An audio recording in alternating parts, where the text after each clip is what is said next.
work to do that by increasing our application of our tourism industry. It's the biggest industry we have, and there's room for expansion.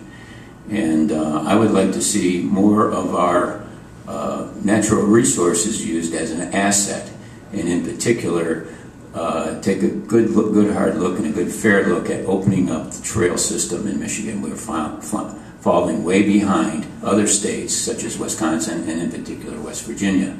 They draw in a lot of money with their trail system, and I think the best trail riding could be here in Michigan. We can also, once we get that done, there could be follow-ups with manufacturing support. Thank you.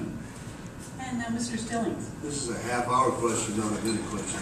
The biggest thing that we need to do is reduce the tax burden while we are decreasing spending. We have to allow consumers to increase demand. This creates jobs.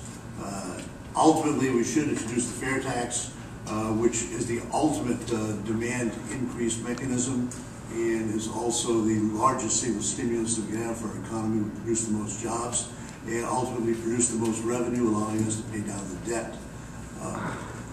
Other than that, the biggest thing to do is to set the atmosphere to allow the marketplace to go forward, and it will create the jobs. Government can't create a single job that's worth anything. Bureaucrats is all government produces. Thank you. Now, Dr. Benishek. Well, we've touched on this before, myself and the other candidates, about cutting the government spending and taxes. That's key to the private sector creation of jobs. The other factor I believe that is important to address is the fact that we need to develop our energy resources here at home. We need to develop our resources here in the Upper Peninsula. We should be drilling for oil in Dakota. We should be drilling for oil here in Michigan. We should be mining at the Kennecott mine up near Marquette. We need to have a rational environmental laws, not radical environmentalism that doesn't allow any development of our resources and our energy here at home. Those are thousands of long-term, high-paying jobs.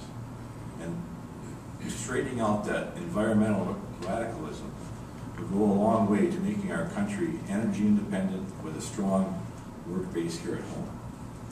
Thanks. Now, Mr. Hooper. Jobs, business. The two of them are linked together. That's where all jobs come from. And right now, we are at a stalemate. And the reason is because of one word. That one word is called confidence. Everyone is keeping their dollars at home, hidden in a mattress or wherever else they put it, I don't know. But they're afraid to spend for good reason, because they don't know what the future holds. So we're not going to have an increase in jobs in this state or in this country until the president stands up and says, I will not tax you any further. I will not regulate you any further. Get out there and buy your tools. Hire your people. And you will see the economy turn once again. And then, of course, we have to start the industrial wheels of this country going again without sending our jobs overseas like we've been doing for so many years. And I know how to do that. Thank you. Next chapter. Now we'll start the next question with Mr. Stillings. Mr. Stillings, what is your position on privatizing Social Security? Private industry can do just about anything in the world better than government. Privatizing and bringing back, actually initiating the concept of individual accounts as an individual retirement accounts is a definite plus for the people that are being forced to pay into Social Security. What the government has done with it is just wasted all the money, and now we have to borrow it back from the Fed just to print more money to pay what we should have had in reserve. So privatization is the only way to go, and it's the only way to grow the Social Security fund. Quite obviously, it hasn't grown much since inception. Thank you. Dr. Benishek?